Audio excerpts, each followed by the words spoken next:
مفاجأة في زيارة ليونيل ميسي إلى السعودية، وباريس سان جيرمان غاضب لهذا السبب.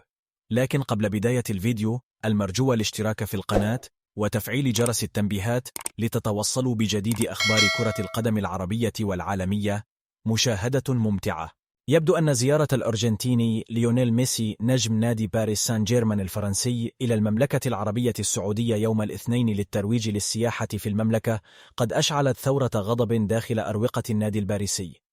صحيفة ليكيب الفرنسية أكدت أن بعض لاعبي باريس سان جيرمان أصيبوا بحالة من الصدمة نتيجة رحلة ميسي إلى السعودية بعد مواجهة لوريان في الجولة 33 من الدوري الفرنسي.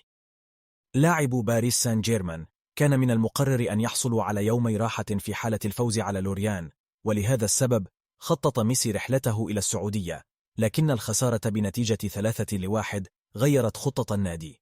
وقرر كريستوف غالتيه مدرب باريس سان جيرمان أن يخضع اللاعبون لجلسة تدريبات يوم الاثنين بصورة طبيعية بعد تلك الخسارة، لكن ميسي غاب عن المران لتواجده في السعودية.